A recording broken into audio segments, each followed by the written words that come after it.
नमस्कार दोस्तों, आपका स्वागत है मेरा इस चैनल में जिसका नाम है मनी लेंस। मनी लेंस में हम बातें करते हैं शेयर मार्केट से जुड़े हुए खबरों के बारे में। तो चलिए शुरू करते हैं। तो सबसे पहले हम बता देना चाहते हैं कि मैं कोई सेबी रजिस्टर्ड इन्वेस्टर नहीं हूं। मेरे इस चैनल पर बताए गए हुए जितने भी स्टॉक्स हैं और जितने भी फाइनेंस रिलेटेड बातें हैं, ये सब सिर्फ इंटरटेनमेंट पर्पज से बताए जा रहे हैं। इनका इन्वेस्टिंग से कोई लेना देना नहीं है। तो सबसे पहले जो हम हमारे चैनल का शुरुआत करते हैं, या फिर हमारे इस वीडियो का शुरुआत जो हर रोज़ की तरह हम पहले निफ्टी फिफ्टी की बातों से करते हैं। तो निफ्टी फिफ्टी में आप देखिएगा कि आज कुछ ज़्यादा मूवमेंट तो हुआ नहीं है। पिछले एक सालों से आप देखिएगा निफ्टी जहाँ पे था वहीं पे है। पिछले एक साल पहले आप देखिए इसी 12 अगस्त के आसपास 24,070 के आसपास था, तो अभी फिर 24,700 के आसपास आ गया। तो पिछले एक साल में अब यहाँ देखने वाले हैं कि निफ्टी फिफ्टी में कोई बड़ा रिटर्न नहीं आया है। जो जितने लोग थे जो निफ्टी फिफ्टी में पैसा लगाए होंगे पिछले एक सालों में, उनका तो पैसा बना भी नहीं होगा, और ज़रूर उन्होंने कुछ ना कुछ लूज तो ज़रूर कर लिए होंगे पैसे के मामले में। तो ये बताता है कि फ़िलहाल एक साल से हमारा निफ्टी फिफ्टी कंसोलिडेशन फेज में है। और आज देखिए लगभग 1% का नीचे हुआ है निफ्टी फिफ्टी, और 255 पॉइंट नीचे आके गिरा है और 24,712 पे बंद हुआ है। तो एक्चुअली में आज 1% नीचे गिरने का सबसे बड़ा कारण था कि डोनाल्ड ट्रंप ने नोटिफिकेशन निकाल दिया है कि इंडिया पे जो 25% का एक्स्ट्रा टैरिफ है, जो रशियन ऑयल खरीदने का, जो हमारे देश पे सबसे बड़ा इल्ज़ाम लगा है कि आपने सस्ता सस्ता ऑयल खरीदा है, जिससे कि रशिया को आपने फंड किया है यूक्रेन वार के लिए। तो इस तरह के इल्ज़ाम जो हम लोग पे लग रहे हैं, इसी के कारण जो है 25% एक्स्ट्रा टैरिफ यूएसए ने लगाया है। तो यूएसए सोच रहा है कि जब रसिया को अगर इंडिया सपोर्ट नहीं करेगा, तो धीरे धीरे रसिया यूक्रेन के बीच का वार वो बंद हो जाएगा। तो ऐसा यूएसए का सोचना है। तो ये सब तो बात है ही, लेकिन इसी के कारण इंडिया पे 25% का जीएसटी, 25% का जो एक्स्ट्रा टैरिफ है वो आज इम्पोज होने का दिन था। आज रात के बाद 27 अगस्त से ये इम्पोज हो जाएगा कि एडिशनल 25% जो है टैरिफ लग जाएगा, जो कि टोटल आपको 50% टैरिफ बना देगा। तो 50% टैरिफ में इंडिया का कोई सामान मुझे नहीं लगता है कि यूएसए में बिकने वाला है, क्योंकि 50% का जो मार्जिन लेके कोई भी कंपनी काम नहीं करती है। मार्जिन 2 से लेके 2.5, 3, 5, 10, 15, 20, ज़्यादा ज़्यादा यही होता है। लेकिन 50% टैरिफ पे अगर हमारा लगता नहीं है कि हमारे देश का सप्लायर जो है यूएसए में टिक पाएगा। तो इनके लिए अलग अलग देशों के लिए अलग अलग देश जैसे रसिया हो गया, या फिर इधर ईस्ट की तरफ अगर हम अपने प्रोडक्ट को नए देशों में सप्लाई करें, तभी जाके हम बच सकते हैं। वहीं पे आप देखिएगा कि यूएसए ने अब मन बना लिया है कि भाई इंडिया से सामान नहीं खरीदना है। जब 50% टैरिफ लगाने का मतलब यही हुआ कि इंडिया से अब कोई सामान नहीं मिलेगा, नहीं लेने का प्रयास चल रहा है। वहीं आप देखिएगा वियतनाम पे यूएसए ने 25% का टैरिफ लगाया है। तो इसका मतलब कि अब इंडिया का जो लो लेवल का जो कंसेप्ट था, वो अब वियतनाम की तरफ शिफ्ट हो रहा है। और वियतनाम से जो मैन्युफैक्चर जितने भी सब्सटेंस है, जितने भी कलपुर्जे होंगे या फिर जितने भी टेक्सटाइल से रिलेटेड होंगे, वो सब वियतनाम से ही यूएसए में चला जाएगा। तो इंडिया का एक तरह से एक बड़ा स्ट्रेटेजिक पार्टनर इंडिया अभी फ़िलहाल तो लगता है कि खो दिया है। लेकिन एक बात ये जानने की आपको आवश्यकता है कि यूएसए से आप लड़ाई करके कभी भी जीत नहीं सकते, क्योंकि यूएसए इस क्षेत्र का, कि इस पृथ्वी का सबसे बड़ा डॉन समझिए, या सबसे बड़ा अ, दरोगा समझिए, जो सबको ठीक करके रखता है। तो यूएसए से लड़ के आप कभी भी ज़्यादा अच्छा नहीं हो सकते हैं। शुरू शुरू में जब यूएसए बूम कर रहा था टेक्नोलॉजी, तो हम अपने बैक एंड कंपनियों के साथ, इन्फोसिस हो गया, विप्रो उनके साथ काम कर कर के लोगों का क्वालिटी ऑफ लाइफ इंडिया में बहुत ज़्यादा बढ़ाया है। वहीं पर आप देखिएगा कि यूएसए से लड़ाई करने के बाद अब देखिए सीरिया हो गया, दमिश्क हो गया,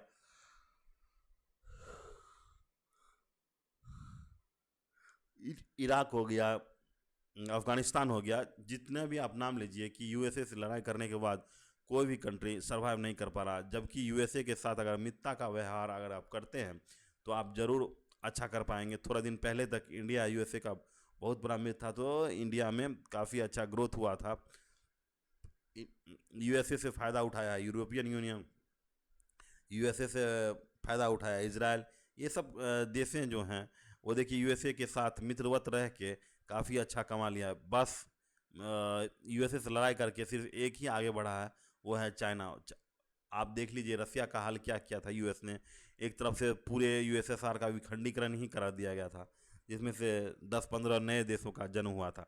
तो एक्चुअली में आपको या फिर हमारे मीडिया को भी समझने की आवश्यकता है कि यूएसए से आप नहीं लड़ सकते। यूएसए के पास अथाह टेक्नोलॉजी और अथाह रूप डॉलर में उसके पास करेंसी है, जिससे वो दुनिया में कुछ भी खरीद सकता है। तो यूएसए के साथ फ़िलहाल तो लड़ाई करना या फिर उनके खिलाफ बोलना कि अब अब बोलते हैं क्या है बे तू, इस तरह की भाषाओं का अभी फ़िलहाल प्रयोग करने से बचा रहना चाहिए।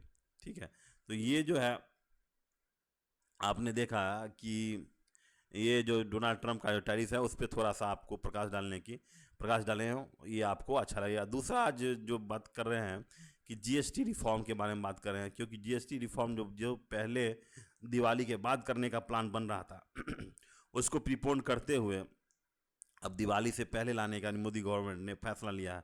इससे तुरंत तो फैसला हो ही जाएगा, क्योंकि अभी फ़िलहाल जो क्वार्टर आएगा उसमें इसका सेल दिखेगा लेकिन सबसे बड़ा जो हर्डल है वो है जीएसटी का जो इन्वर्जन है, जीएसटी इन्वर्जन थ्योरी जो है। यहाँ पे देखिए जीएसटी ड्यूटी इन्वर्जन थ्योरी जो है, सबसे बड़ा हर्डल यही है जी। इसका मेन कारण क्या होता है कि जीएसटी इन्वर्जन मतलब कि उल्टा हो जाता है। अगर मान लीजिए आप 1500 रुपये में, ठीक है, 1500 रुपये में आप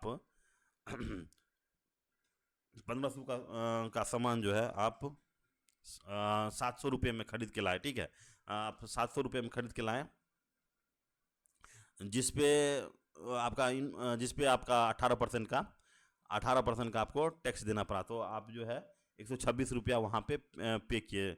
जहाँ से आपने माल खरीदा 700 रुपये का, वहाँ पे आपने 18% का जीएसटी देते हुए कितना दिए, 126 रुपया जो है आप जीएसटी उस दुकानदार को पे किए। आप उस सामान को आप जो है 1500 रुपये पे बेचना चाह रहे हैं, और 1500 रुपये पे आप कितना टैक्स दे रहे हैं, 5% का टैक्स दे रहे हैं, ठीक है।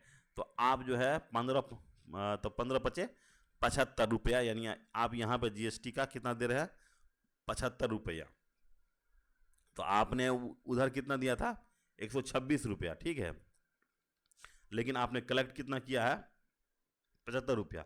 तो ये जो 51 रुपये का जो डिफरेंस आया है, वही हो गया इनपुट क्रेडिट। इनपुट क्रेडिट का आप समझिए कि एक भी और ठीक से समझिए कि अगर आपने खरीदने में 10,000 रुपये जीएसटी पे किया है, अपने सप्लायर्स को 10,000 रुपये जीएसटी दिया है, और वही सामान जो है आप बेचे हैं किसी और ग्राहक को, और वो है 25,000 रुपये वो जीएसटी देता है। तो आपको जो है, तो आप तो गवर्नमेंट को पे किएंगे कितना, 25,000। लेकिन आपको जो प्रीवियसली उस कंपनी के जब आप वहाँ से खरीद रहे थे तो 10,000 ही जीएसटी पे किए थे। तो वो जो 10,000 का जो माइनस होगा, जो रिफंड आएगा, तो कितना हो जाएगा, आप 25,000 आप 25,000 आपके पास आया, आपने पे किया गवर्नमेंट को 25,000, लेकिन आप जो है पे किए थे 10,000 रुपया जीएसटी में अपने सप्लायर को। तो नेट जो है आपको 15,000 का ही जीएसटी देना पड़ेगा, बाकी 10,000 रुपया जो है आपको लौट के आ जाएगा। ये होता है क्या, इनपुट क्रेडिट। अब जो है रिवर्स इनपुट क्रेडिट समझिए या ड्यूटी इन्वर्जन समझिए। अब क्या समझना है आपको कि अब यहाँ पे समझिए कि अभी जीएसटी का डेट जो कट होने वाला है, तो उसके पीछे जो है प्रोसेस क्या है और क्यों जो है थोड़ा सा डिले हो रहा है, इसके पीछे कारण यही है, ड्यूटी इन्वर्जन। अब मान लीजिए कि यहाँ पे देखिए एपीआई,